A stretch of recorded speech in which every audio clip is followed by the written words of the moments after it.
بسم اللہ الرحمن الرحیم الحمدللہ کفا وسلام علی عبادہ الذین اصطفیٰ وبعد اعوذ باللہ من الشیطان الرجیم بسم اللہ الرحمن الرحیم سبحانک لا علم لنا الا ما علمتنا انک انت العلیم الحکیم رب اشرح لی صدری ویسر لی امری واحلل عقدۃ من لسانی یفقہوا قولی ربنا زدنا علما آمین یا رب العالمین۔ عیش پرستی کا علاج، یہ موضوع ہے آج کے درس کا، اور انشاءاللہ اس موضوع پہ ہم گفتگو کریں گے اور یہ جاننے کی کوشش کریں گے کہ کوئی شخص عیش پرست ہے اور عیش پرستی کی وجہ سے اس کی زندگی اجیرن بنی ہوئی ہے، وہ پریشان کن معاملات میں اپنے آپ کو ملوث کر چکا ہے عیش پرستی کی وجہ سے۔ اب وہ لوٹنا چاہ رہا ہے، رجوع کرنا چاہ رہا ہے، اب وہ چاہ رہا ہے کہ میں اپنی بری زندگی سے اچھی زندگی کی طرف آنا چاہتا ہوں، میں اپنے پیدا کرنے والے مالک کے حقوق کو ادا کرنا چاہتا ہوں، تو اس کو کیا کرنا ہوگا؟ یعنی عیش پرستی کی زندگی کو جس طرح سے ایک نشہ ہوتا ہے نا، عیش پرستی بھی کیا ہے؟ ایک نشہ ہے۔ تو اس نشہ سے نکلنے کے لیے وہ کون کون سے اقدام ہو سکتے ہیں، اس کے علاج کیا ہے، تو انشاءاللہ ہم اس پہ بات کریں گے۔ نمبر ایک، آپ اپنے ذہن اور دل و دماغ میں ان کو محفوظ کرتے چلے جائیے۔ نمبر ایک کہ عیش پرستی سے بچنے کے لیے یا اس دلدل سے نکلنے کے لیے ضروری ہے کہ ایک انسان سب سے پہلا کام وہ یہ کرے کہ اپنے اندر سے کاہلی کو ختم کرے۔ کاہلی، سستی، کیونکہ عیش پرستی اسے کاہل بنا دیتی ہے نا۔ عیش پرستی کی وجہ سے بندہ کاہل ہو گیا، وہ سست ہو گیا، راحت پسند ہو گیا۔ راحت پسندی میں وہ اس قدر دور چلا گیا کہ اب وہ چاہتا ہے کہ بستر پہ بیٹھے بیٹھے کوئی میرا ہاتھ دھلائے، کوئی میرے سامنے پلیٹ لے کے آئے، اور یہاں تک ہوتا ہے کہ کوئی اس کو بنا کے میرے منہ میں بھی کھلا دے۔ تو اس کے لیے ضروری ہے کہ انسان سستی سے اجتناب کرے۔ اس لیے ہم احادیث رسول اللہ صلی اللہ علیہ وسلم کا مطالعہ کرتے ہیں تو ہمیں پتہ چلتا ہے کہ ہمارے پیارے آقا مدنی کریم صلی اللہ علیہ وسلم نے بزدلی، کاہلی اور سستی سے اللہ رب العالمین کی پناہ طلب کی ہے۔ دیکھیں حدیث آتی ہے، انس ابن مالک رضی اللہ تعالیٰ عنہ فرماتے ہیں کہ کان النبی صلی اللہ علیہ وسلم یقول، کہ نبی کریم صلی اللہ علیہ وسلم نے فرمایا، اللہم انی اعوذ بک من العجز والکسل، کہ اے اللہ میں تیری پناہ مانگتا ہوں عاجزی سے اور سستی سے۔ پہلے یہ جان لیجئے کہ عاجزی کسے کہتے ہیں۔ عاجزی کہتے ہیں کہ کوئی کام ہے، اس کام کرنے کی قوت اس کے اندر نہیں ہے، تو وہ اس کام سے کیا ہے؟ عاجز ہے۔ جیسے کوئی پہاڑ ہے، اب کوئی اس کو اٹھانے سے ہم عاجز ہیں؟ ہم پہاڑ نہیں اٹھا سکتے نا۔ کوئی دریا ہے، دریا کا رخ موڑنے سے ہم کیا ہیں؟ عاجز ہیں۔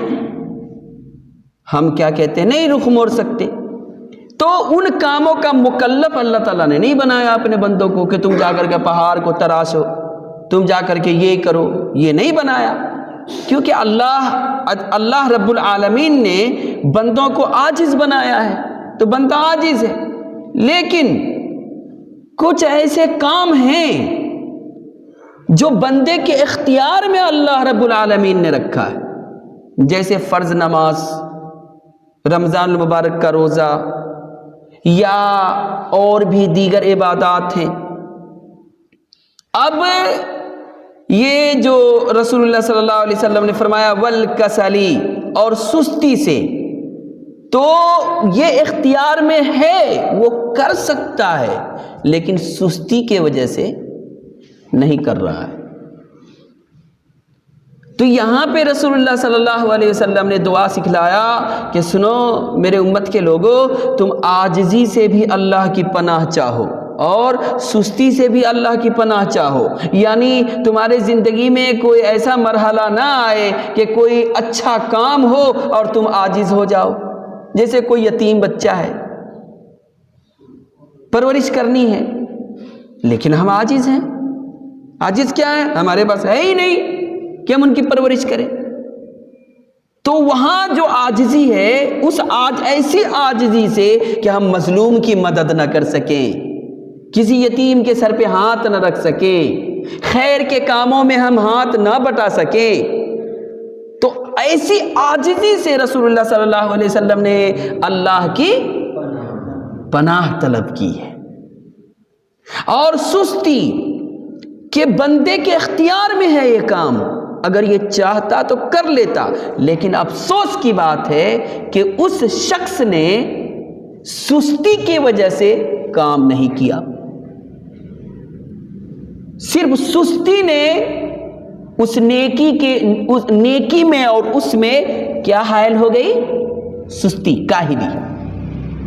تو راحت پسندی، عیش پرستی کا پہلا علاج یہ ہے کہ بندہ اپنے اندر سے سستی کو کیا کرے؟ ختم کر دے۔ تو ایک اور حدیث ہم لے لیتے ہیں۔ نبی کریم صلی اللہ علیہ وسلم ہمارے لیے اسوہ ہیں، ہمارے لیے نمونہ ہیں، اور اللہ تبارک و تعالیٰ نے پیارے آقا صلی اللہ علیہ وسلم کو کیا فرمایا ہے؟ بہترین نمونہ فرمایا نا، ہاں؟ اور یہ بھی ہے کہ فائنل نمونہ ہے، لاسٹ، ان سے بہتر کوئی نمونہ ہے نہیں۔ تو دیکھیے ایک حدیث آ رہی ہے صحیح بخاری کتاب الاذان میں، حدیث کا نمبر ہے 676۔ عن الاسود قال سألت عائشة رضی اللہ تعالی عنہ ما كان النبی صلی اللہ علیہ وسلم یصنع فی بیتہ۔ حضرت اسود رضی اللہ تعالی عنہ کہتے ہیں کہ سال تو میں نے پوچھا، کس سے پوچھا؟ مائی عائشہ رضی اللہ عنہا سے پوچھا کہ ما کان النبی صلی اللہ علیہ وسلم یصنع فی بیتہ، کہ میری پیاری ماں مجھے آپ یہ بتائیے کہ نبی کریم صلی اللہ علیہ وسلم اپنے گھر میں کیا کرتے تھے؟ کیونکہ جب آپ گھر میں آتے ہیں تو اب گھر میں کیا کریں گے وہ بیوی ہی بتائے گی نا، باہر والے سے تو تعلق ختم ہو گیا ہے، تو بیوی ہی بہتر بتا سکتی ہے کہ شوہر گھر میں کس طرح سے زندگی بسر کر رہے ہیں۔ اور رسول اللہ صلی اللہ علیہ وسلم کی زندگی پرائیویٹ نہیں تھی، پرائیویٹ تھی نہیں تھی۔ اللہ اکبر۔ نبی کریم صلی اللہ علیہ وسلم کے متعلق یہ پوچھ رہے ہیں کہ آپ گھر میں کس طرح سے زندگی بسر کر رہے ہیں، تو رسول اللہ صلی اللہ علیہ وسلم کی پیاری بیوی مائی عائشہ رضی اللہ تعالی عنہا کیا کہتی ہیں کہ کان یکون فی محنت اہلہ، یعنی خدمت اہلہ، فاذا حضرت الصلاۃ خرج الی الصلاۃ۔ جب تک نبی کریم صلی اللہ علیہ وسلم اپنے گھر میں ہوتے تھے، اپنے گھر والوں کی محنت میں، گھر والوں کی خدمت میں لگے رہتے تھے، اور جیسے ہی اذان کی آواز ہوتی سرور کونین صلی اللہ علیہ وسلم مسجد کی طرف تشریف لے جاتے۔ ہے کاہلی ہے آپ کے اندر؟ نہیں ہے۔ ہمہ وقت آپ کو تعجب ہوگا، آپ سیرت، پہلی بات ہے مجھے بڑی پریشانی ہوتی ہے اس بات میں کہ ہمارے لوگ دینی تعلیم سے دور ہیں، ہم دینی تعلیم سے دور ہیں۔ سیرت رسول اللہ صلی اللہ علیہ وسلم کی جو سیرت ہے نا، آپ کی جو زندگی ہے، اس زندگی سے ہم دور ہیں، ہم جاننا ہی نہیں چاہتے ہیں، پتہ ہی نہیں ہے ہم کو کہ امام الہدا صلی اللہ علیہ وسلم نے جو زندگی گزاری ہے اور نبی کریم صلی اللہ علیہ وسلم نے جو نمونہ ہمارے لیے چھوڑا ہے وہ ہے کیا؟ تو کتابیں پڑھیں گے تب نہ پتہ چلے گا. ہاں یہاں تو بندہ معلوم ہی نہیں ہے کسی کو، اس لیے پریشانی ہوتی ہے اس بات میں. اس لیے میرے عزیزوں اور میرے نوجوانوں، خصوصاً آپ لوگوں سے گزارش کروں گا کہ رسول اللہ صلی اللہ علیہ وسلم کی سیرت کو ضرور مطالعہ کیجیے کہ نبی کریم صلی اللہ علیہ وسلم کس قدر محنت کرنے والے تھے. آپ اگر چاہتے، صحابہ کرام رضوان اللہ علیہ مجمعین دیکھیے کتنا محبت کرتے تھے آپ سے.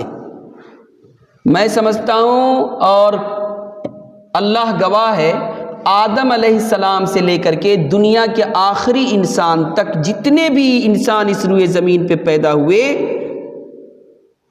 اور سب کے اپنے اپنے ماننے والے ہوتے ہیں، اپنے اپنے کیا کہتے ہیں انگریزی میں اس کو، فالوورز کہتے ہیں نا، کہ بھئی کہ فیس بک پہ ہمارا اتنا فالو کرنے والا ہے، ہمیں اتنا لائک کرنے والا ہے، ہمارے پوسٹ پہ اتنا کمنٹ، جیسے ہی پوسٹ کرتا ہوں فوراً چاروں طرف سے لوگ ارے واہ واہ گڈ گڈ گڈ ایسے کرنے لگتے ہیں. آپ کو پتا ہے رسول اللہ صلی اللہ علیہ وسلم کے چاہنے والے کیسے تھے؟ ایک مشرک کا بیان ہے. وہ مشرک کہتا ہے کہ میں محمد صلی اللہ علیہ وسلم سے ملاقات کے لیے گیا تو میں نے دیکھا کہ آپ کے صحابہ آپ سے اتنا محبت کرتے ہیں کہ اس محبت کی مثال دینے کے لیے میرے پاس الفاظ نہیں ہیں. آپ کے صحابہ آپ سے اتنا محبت کرتے ہیں کہ میں اس محبت کو الفاظوں میں بیان نہیں کر سکتا. میں صرف اتنا کہتا ہوں کہ رسول اللہ صلی اللہ علیہ وسلم وضو کرتے تھے تو آپ کے وضو کا پانی زمین پہ نہیں گرتا تھا، صحابہ کرام لے کر کے اپنے منہ پہ ملتے تھے اپنے، یہاں تک کہ رسول اللہ صلی اللہ علیہ وسلم تھوک پھینکتے تھے تو آپ کا تھوک بھی کسی نہ کسی صحابہ کے ہاتھ پہ یا چہرے پہ یا گرتا تھا اور وہ صحابہ مل لیتے تھے ایسے تھوک کو بھی. اندازہ کیجئے کوئی اتنی محبت، سبحان اللہ سبحان اللہ. لیکن وہ رسول چاہتے، اگر وہ چاہتے آرام پسندی اگر چاہتے، اپنی بادشاہت قائم کرنا چاہتے تو شہنشاہ بنتے نا. ہاں لیکن سبحان اللہ پیارے آقا صلی اللہ علیہ وسلم کی زندگی دیکھیں آپ اٹھا کر کے کتابوں کو، آپ کو پتہ چلے گا کہ امام الہدا صلی اللہ علیہ وسلم عجیب زندگی گزار کر کے دنیا سے گئے. حیرت ہوتی ہے، بہت زیادہ حیرت ہوتی ہے، اور آدمی پریشان ہو جاتا ہے اور پھر اپنے آپ کو دیکھنے لگتا ہے کہ میں کس طرح کی زندگی بسر کر رہا ہوں، میں کس طرح کی زندگی اس دنیا میں بتا رہا ہوں، کس طرح سے میں گزار رہا ہوں. جیسے دیکھیں ایک حدیث میں آپ کے سامنے لاؤں، سنن ابن ماجہ میں کتاب الاطعمہ حدیث نمبر 3292 ہے. حضرت قتادہ رضی اللہ تعالیٰ عنہ اور حضرت انس ابن مالک رضی اللہ تعالیٰ عنہ اس حدیث کے راوی ہیں. وہ فرماتے ہیں کہ ما اکل النبی صلی اللہ علیہ وسلم علی خوان ولا فی سکر رجہ قال فعلی ما كانوا یأکلون قال علی السفری. سیدنا انس ابن مالک کہتے ہیں کہ نبی کریم صلی اللہ علیہ وسلم نے کبھی بھی میز پر کھانا نہیں کھایا. کرسی لگی ہوئی ہے، میز بچھے ہوئے ہیں، آپ دیکھ رہے ہیں ہم سب اس میں ملوث ہیں، ہم سب کھا رہے ہیں. ہاں میز بچھے ہوئے ہیں اور آدمی کھا رہا ہے، ٹیک لگا لگا کے کھایا جا رہا ہے، ایک دم عجیب طرح سے کھانا کھائے جا رہے ہیں. کہ کبھی بھی میز پر رسول اللہ صلی اللہ علیہ وسلم نے کھانا نہیں کھایا.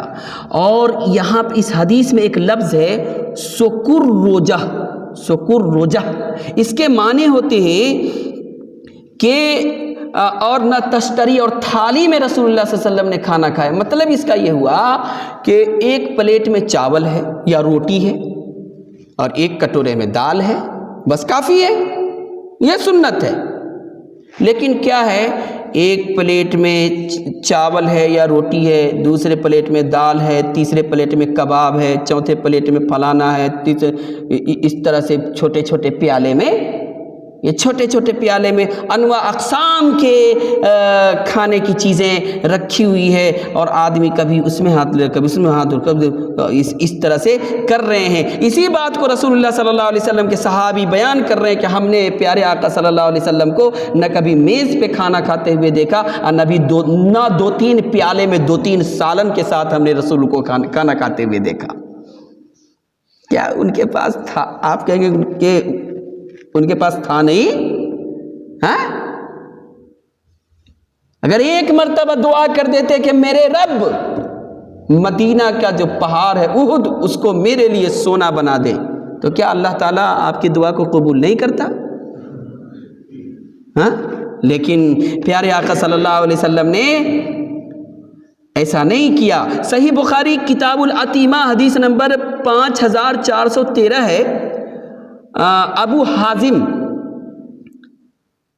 رضی اللہ تعالیٰ عنہ کہتے ہیں کہ سألت سہل ابن سعد، کہ میں نے سہل ابن سعد رضی اللہ تعالیٰ عنہ سے پوچھا۔ ابو حازم کہہ رہے کہ میں نے ان سے پوچھا، صحابی سے، فقلت، تو میں نے کہا کہ هل اقل رسول اللہ صلی اللہ علیہ وسلم النقیہ، کہ کیا رسول اللہ صلی اللہ علیہ وسلم کبھی سفید آٹے کی روٹی کھائی؟ سفید یعنی میدہ، جس کو ایک دم باریک آٹا، اس کی روٹی کھائی رسول اللہ صلی اللہ علیہ وسلم نے کبھی؟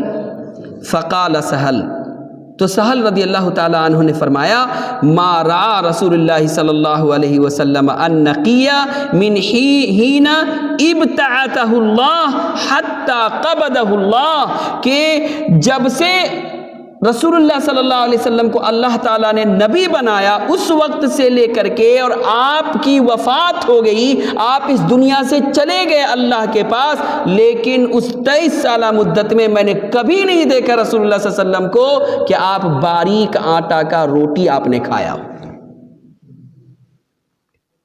کیا یہ ہمارے لیے لمحات فکریہ نہیں ہے؟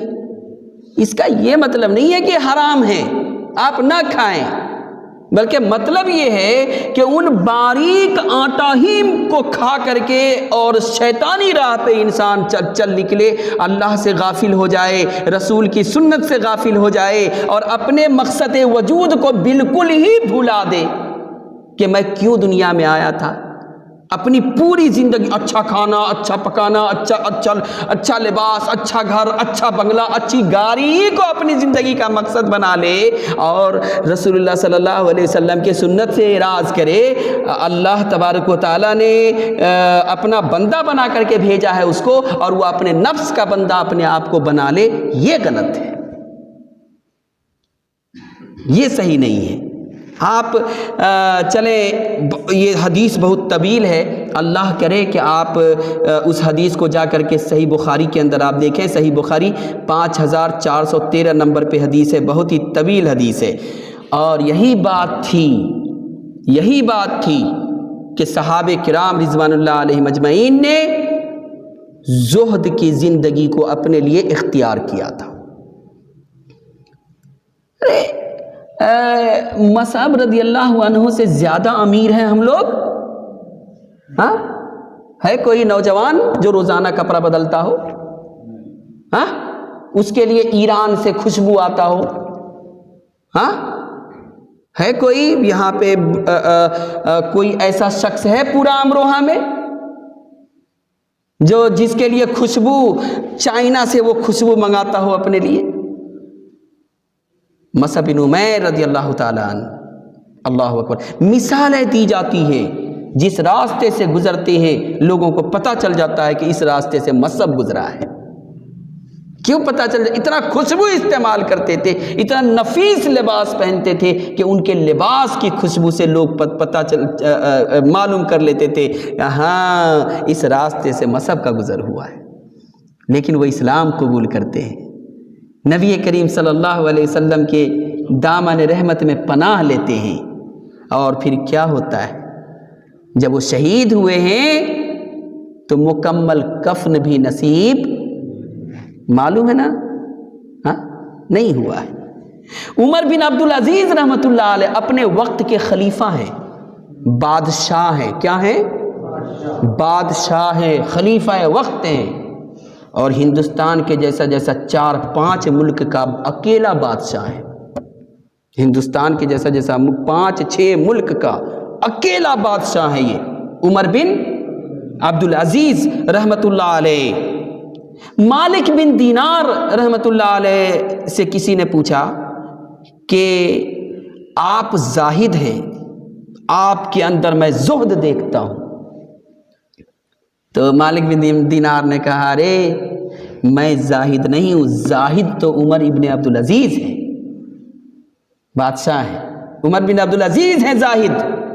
کہا کیسے؟ تو کہا کہ عمر بن عبدالعزیز کے پاس دنیا پورے اپنے لشکر کے ساتھ اس کے پاس اس کے قریب آیا، اور عمر بن عبدالعزیز کے قدم کو دنیا نے چوما، لیکن اسی قدم سے عمر بن عبدالعزیز نے دنیا کو ٹھوکر مار دیا کہ ہمیں تمہاری ضرورت نہیں ہے۔ اللہ اکبر۔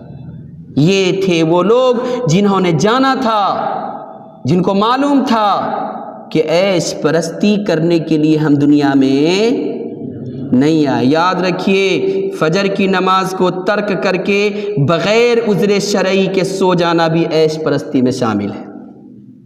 ہاں یاد رکھیے کہ کوئی شخص سویا ہوا ہے، نماز کی کوئی فکر نہیں ہے اس کو، تو یہ بھی کیا ہے؟ عیش پرستی میں شامل ہے۔ اس لیے ہم لوگوں کو اس سے بچنا چاہیے۔ اللہ تعالی ہمیں محفوظ رکھے ان چیزوں سے۔ تو یہ پہلی بات تھی۔ دوسری بات میں جلدی جلدی بتاؤں آپ کو کہ بحیثیت مومن کے، بحیثیت ایمان والوں کے، ہمارے اندر یہ چیز ہونی چاہیے کہ ہمارے پاس نیک عمل کا زیادہ سے زیادہ ذخیرہ ہو۔ زیادہ سے زیادہ کیا ہو؟ نیک عمل کا ذخیرہ ہو، جو ہمارے ساتھ ہمارے قبر میں وہ جا سکے، اور دنیاوی ساز و سامان کم ہو، کیونکہ یہاں چھوڑ کے جانا ہے نا، تو کم ہو۔ دیکھیں ایک حدیث آتی ہے، پیارے آقا صلی اللہ علیہ وسلم کیا فرماتے ہیں؟ امام ابو عیسیٰ ترمذی رحمۃ اللہ علیہ حدیث کو ابواب الزہد میں، حدیث کا نمبر ہے 2346، سلمہ بن عبید اللہ بن محسن ختمی رضی اللہ تعالی عنہما فرماتے ہیں، کہتے ہیں کہ رسول اللہ صلی اللہ علیہ وسلم نے فرمایا، من اصبح منکم آمنا فی سربہ معافا فی جسدہ عنده قوت یومہ کانما حیزت لہ الدنیا، کہ آقا نے فرمایا جس شخص نے اس حالت میں صبح کی کہ وہ خوشحال تھا، خوشحال بولے تو اللہ تعالیٰ نے اس کو بھر پیٹ کھانا کھلا دیا تھا، چین سے نیند آ گئی، اور صبح آرام سے وہ اٹھا، اور صبح اٹھا تو ماشاء اللہ تعالیٰ حلال روزی اس کے انتظار میں ہے، وہ ناشتہ ماشاء اللہ تعالیٰ کر لیا، اور جسم کے اعتبار سے بھی وہ ماشاء اللہ تندرست ہے، اور اس دن کے لیے، اور اس دن پورے دن کے لیے جو چیزیں کی ضرورت ہے نا اس کے پاس، وہ سب اس کے پاس موجود ہے، تو ایسا شخص اللہ کے نظر میں ایسا ہے گویا کہ اللہ نے پوری دنیا اس کو دے دی ہے، پوری دنیا اس کو دے دی ہے۔ اب اگر اس کے باوجود بھی دین سے غافل ہو کر کے، کس سے؟ دین سے غافل ہو کر کے اللہ کے حقوق کو پامال کر کے دنیا کو حصول دنیا کے لیے وہ نکلتا ہے، تو اللہ کے نظر میں وہ مجرم ہے۔ اس لیے عیش پرستی کو ختم کرنے کے لیے ضروری ہے کہ انسان کم ہی پر صبر کرے، اور صبر اور شکر کو اپنے لیے بہتر سے بہتر بنائے، کہ ہم جتنا اللہ تعالیٰ نے دے دیا اللہ کا شکر ہے، اور صبر کے ساتھ زندگی کو بسر کرے۔ تیسری چیز، اپنے سے ادنا کو دیکھے دنیاوی معاملے میں۔ یہ نہیں کہ آپ سائیکل سے جا رہے ہو اور آپ دیکھو کیا کہتے ہیں موٹر سائیکل والوں کو، ہاں آپ موٹر سائیکل سے جا رہے ہو تو آپ کار والے کو دیکھو، نہیں بلکہ اپنے سے نیچے والے کو دیکھو۔ آپ اگر موٹر سائیکل پہ ہو تو آپ یہ دیکھو کہ سائیکل والے پریشان ہوں گے چلا رہے ہیں، اپنے سے نیچے والے کو دیکھو، لیکن دین کے معاملہ میں اپنے سے اونچے والے کو دیکھو۔ ارے ماشاءاللہ یہ آدمی ہر سوموار کو روزہ رکھتا ہے، آج سے میں بھی ہر سوموار کو روزہ رکھوں گا۔ تو اس طرح سے دین کے معاملے میں اپنے سے اعلیٰ لوگوں کی طرف دیکھیں، اور دنیاوی معاملے میں اپنے سے اسفل یعنی نیچے لوگوں کو دیکھیں۔ اور اسی بات کی تعلیم ہمارے پیارے آقا مدنی کریم صلی اللہ علیہ وسلم نے دی ہے۔ حدیث آتی ہے عن ابی ہریرہ رضی اللہ تعالیٰ عنہ قال قال رسول اللہ صلی اللہ علیہ وسلم انظروا الی من هو اسفل منکم ولا تنظروا الی من هو فوقکم فهو اجدار ان اللہ تجدروا نعمت اللہ علیکم، کہ اے لوگو اس شخص کی طرف دیکھو جو دین کے معاملے میں تم سے اونچا ہے، تاکہ تمہارے اندر عمل کرنے کا جذبہ بیدار ہو جائے۔ اس شخص کی طرف نہ دیکھو جو دنیاوی معاملے میں تم سے اونچا ہے۔ اگر تم ایسا کرو گے تو اللہ تعالیٰ نے جو تمہارے اوپر نعمتیں رکھی ہے وہ اس نعمتوں کو تم حقیر سمجھنے لگو گے۔ ایسا ہوتا ہے اکثر، یعنی یہ کیا دیا مجھے، وہ کیا ہے، ارے مجھے تو کچھ ملا ہی نہیں ہے دنیا سے، ہاں مجھے کچھ ملا ہی نہیں، اللہ تعالیٰ نے بیکار پیدا کر دیا مجھے، کیا ضرورت تھی اللہ تعالیٰ کو مجھے پیدا کرنے کی۔ اس طرح کے خرافات، شیطانی خیالات دل و دماغ میں جگہ بنا لیتے ہیں، اور آدمی احساس کمتری کے بیماری میں مبتلا ہو جاتا ہے، احساس کمتری کے بیماری میں مبتلا ہو جاتا ہے، اور اندر اندر اپنے آپ کو کیا کر لیتا ہے، ختم کر لیتا ہے۔ اللہ اکبر۔ اس لیے دنیاوی معاملے میں کیا کرنا ہے، اپنے سے نیچے والوں کو دیکھنا ہے، اور دینی معاملے میں اپنے سے اونچے والے کو دیکھنا ہے۔ سبحان اللہ سبحان اللہ۔ جب یہ کریں گے تو انشاءاللہ تعالی ہمارے دل کے اندر یہ ہم سمجھ، جیسے دیکھیں آپ صبح صبح آپ اٹھتے ہیں، صبح ہم اٹھتے ہیں، اٹھنے کے بعد ہم دیکھ رہے ہیں کہ الحمدللہ سب کچھ ہمارے لیے موجود ہے، تو منہ سے نکالیے جزاک اللہ خیر۔ آپ کی ماں آپ کو دھلا ہوا کپڑا دے رہی ہے، جزاک اللہ خیر۔ آپ کے بھائی آپ کے لیے مسواک لا رہے ہیں، جزاک اللہ خیر۔ یعنی اس طرح سے دیکھیں آپ اور سوچیں کہ ماشاء اللہ تعالیٰ کتنا اللہ تعالیٰ نے مجھے نوازا ہے، کس قدر اللہ تعالیٰ نے مجھے دیا ہے، ہاں ماشاء اللہ تبارک اللہ۔ لوگ میرا کتنا کہنا مان رہے ہیں، سبحان اللہ سبحان اللہ۔ شکر سے آپ کا سینہ لبریز ہو جائے گا، اور آپ اپنوں کے لیے کچھ کرنا چاہیں گے، ہمیں بھی کرنا چاہیے، سبحان اللہ سبحان اللہ۔ اور اپنے سے اوپر والے کو دیکھیں گے، میں غریب باپ کا بیٹا بن کے پیدا ہو گیا، میں ٹاٹا برلا کا اولاد کیوں نہیں بنا، ہے نا، میں فلانا کا اولاد بنتا۔ وہ جو ہے نا سعودی کا کیا ہے وہ پرنس کا کیا نام ہے، محمد بن سلمان کا بھائی مجھے بننا چاہیے تھا، تاکہ لمبی کیا ہے۔ ایسے کرنے سے کیا ہوتا ہے جانتے ہیں آپ؟ ایسا کرنے سے یہ ہوتا ہے، سب سے پہلی خرابی یہ آتی ہے کہ آدمی اپنے مقصد کو بھول جاتا ہے، پھر وہ کسی لائق نہیں رہ جاتا۔ اس لیے ہرس کرنا بری چیز، یعنی لالچی بننا بری چیز نہیں ہے، لیکن لالچ کس کی ہو، جنت کی ہو، کس کی ہو، جنت کی ہو۔ لالچ کس کی ہو، قرآن کریم زیادہ سے زیادہ میں یاد کر لوں، زیادہ سے زیادہ میں عبادت کر لوں، زیادہ سے زیادہ دین کی خدمت کروں، زیادہ سے زیادہ میں اچھائی میں نام پیدا کروں، اللہ کی نظر میں اچھا بنوں۔ دیکھیں قرآن کریم میں سورۃ المطففین بہت ہی پیاری سورت ہے، یہ آپ لوگ مطالعہ کریں اس سورت مبارکہ کی۔ اللہ تعالیٰ کیا فرماتا ہے اس سورت میں، سورہ آیت نمبر 26 ہے، ختامہ مسک۔ جنت میں جنتی چلے گئے، اب اللہ کہے گا اب یہاں تمہارا کام عیش پرستی ہے۔ یہاں روکا، دنیا میں کہا ہرگز نہیں، اور جنت میں جانے کے بعد اللہ کیا کہہ رہا ہے، تم کو ہم عیش کرنے کے لیے یہاں جنت میں تم کو داخل کر رہے ہیں۔ یہاں تمہارا کام صرف اور صرف عیش کرنا ہے۔ اب عیش کیا کرنا ہے؟ کیسے عیش کرنا ہے؟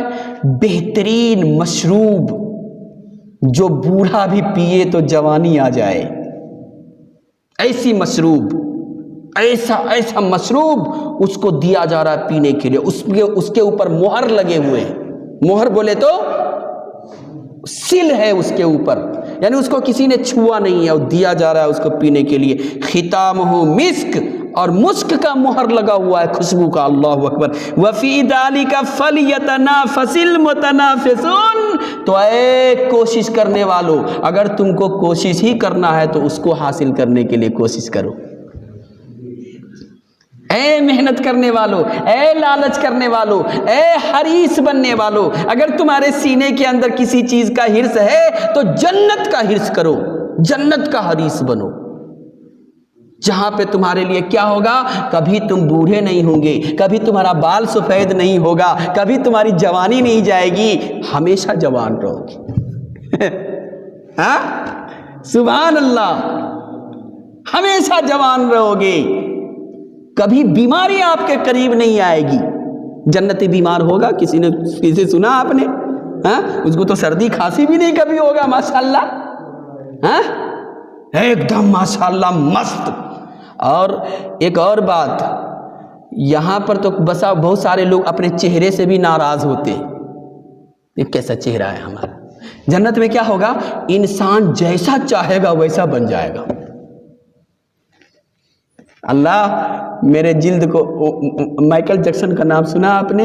کالا کلوٹا تھا، ہاں اپنے آپ کو کیا کہتے ہیں، یہ سرجری کرا کے اور بدصورت بن گیا، اور بدصورت بن گیا وہ، اور بدصورتی میں دنیا سے وہ کہا کرتا تھا کہ میں موت کو ہرا دوں گا۔ ہاں وہ کہا کرتا تھا میں موت کو ہرا دوں گا، ہزاروں ڈاکٹروں سے کنیکشن تھا اس کا، وہ ایک لمحہ بھی بغیر ڈاکٹر کے رائے کے گزارتا نہیں تھا وہ شخص، اور وہ تھا دعوے میں کہ میں کم سے کم 200 سال 300 سال جی کے دکھلاؤں گا۔ پھوٹ کیا کھاتا تھا، کیا خوراک تھا اس کا، لیکن موت آئی، سیکنڈ بھی نہیں لگا، گیا کام سے، چلا گیا دنیا سے، ختم ہو گیا۔ سوچنا چاہیے انسان کو کہ یہ دنیا، اس دنیا میں دھوپ کے ساتھ سایہ بھی ہے، خوشی کے ساتھ غم بھی ہے، بیٹا کے ساتھ بیٹی بھی ہے، ہاں سب چیزوں کا سنگم ہے یہ دنیا، اور اس دنیا میں ہم کو جینا ہے۔ لیکن وہ جو دنیا ملے گی، وہ جنت میں انسان جائے گا تو یہ ساری چیزیں نہیں ہوگی، اپنی مرضی کی جوانی ہوگی، اپنے مرضی کا چہرہ ہوگا، اپنی مرضی کا کھانا ہوگا، اپنے مرضی کا لباس ہوگا، ایک ایک نہیں کئی ماشاء اللہ تعالیٰ بیویاں ہوں گی جنتی مرد کو، جتنا چاہے گا بیویاں ہوں گی جنتی مرد کو، سمجھ رہے ہیں؟ الحمدللہ ثم الحمدللہ۔ اسی طرح سے جنتی عورتوں کو بھی اللہ تبارک و تعالیٰ ہر اس نعمت سے نوازے گا جس کی اس کو ضرورت ہوگی، جیسا چاہے گی، تو اس کے لیے محنت کرنی چاہیے۔ اب عیش پرستی کرنے والے لوگ اپنے آخرت کو برباد کر لیتے ہیں۔ تو یہ باتیں تھی۔ اب چلتے چلتے میں آخری بات بتلا دوں آپ کو کہ عیش پرستی کے خاتمے کے لیے ضروری ہے کہ امیدیں بھی کم کیا جائے، امیدوں کو بھی کیا کیا جائے؟ کم کیا جائے۔ امید کیا ہے؟ ابھی میں 40 سال جیوں گا، ہاں ایک یہ، دوسری بات یہ کہ فاضل بھائی مجھے 10,000 روپیہ دے ہی دیں گے، تیسری یہ 4 بیٹا ہے مجھے کس بات کی فکر ہے، ہاں چاروں میں سے کوئی نہ کوئی ہم کو، ارے بینک میں ہم نے 1 کروڑ روپیہ جمع کروا دیا ہے، وقت پر ہمیں پریشانی نہیں ہوگی۔ لیکن اللہ کی قسم ایسا ہوتا ہے کہ وقت جب آتا ہے نا انسان پر وقت جب آتا ہے تو بینک بیلنس وہیں پہ رہ گیا، بیٹے کو پتہ ہی نہیں چلا کہ باپ کے ساتھ کیا ہو گیا، اور سب منتشر ہو جاتا ہے آج۔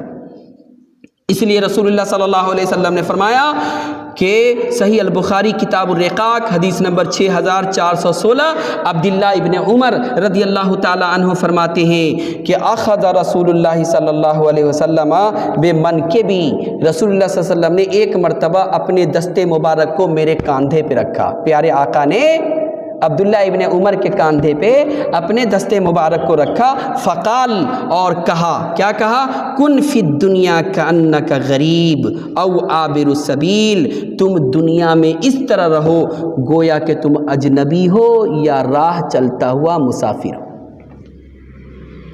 یہ رسول اللہ صلی اللہ علیہ وسلم کس سے کہہ رہے ہیں؟ کس سے کہہ رہے ہیں؟ عبداللہ ابن عمر رضی اللہ عنہ سے کہہ رہے ہیں۔ اب عبداللہ ابن عمر کا فرمان سنیے۔ عبداللہ ابن عمر فرماتے ہیں کہ وَكَانَ ابن عمر یقول، ابن عمر کہتے ہیں اِذَا أَمْسَيْتَ فَلَا تَنْتَظِرِ الصَّبَاحَ، اللہ پر شام ہو جائے تو صبح کا انتظار مت کرو، وَإِذَا أَصْبَحْتَ فَلَا تَنْتَظِرِ الْمَسَاءَ، اور جب صبح ہو جائے تو شام کا انتظار مت کرو، وَخُذْ مِنْ صِحَّتِكَ لِمَرْضِكَ وَمِنْ حَيَاتِكَ لِمَوْتِكَ، اور اپنی صحت کو بیماری سے پہلے غنیمت جانو اور اپنی زندگی کو موت سے پہلے غنیمت جانو۔ جب یہ بات ہمارے ذہن اور دل و دماغ میں آئے گا تو ہم عیش پرستی کے دلدل سے اپنے آپ کو نکال لیں گے، بچا لیں گے، اور ہم اللہ پرست اپنے آپ کو بنا لیں گے۔ ہم اللہ سے دعا کرتے ہیں بار الہ ہم سب کو نیک سمجھ کی توفیق عطا فرما، آمین یا رب العالمین۔ ربنا تقبل منا انک انت السمیع العلیم، تب علینا انک انت التواب الرحیم، سبحان ربک رب العزۃ عما یصفون، وسلام علی المرسلین، والحمد للہ رب العالمین۔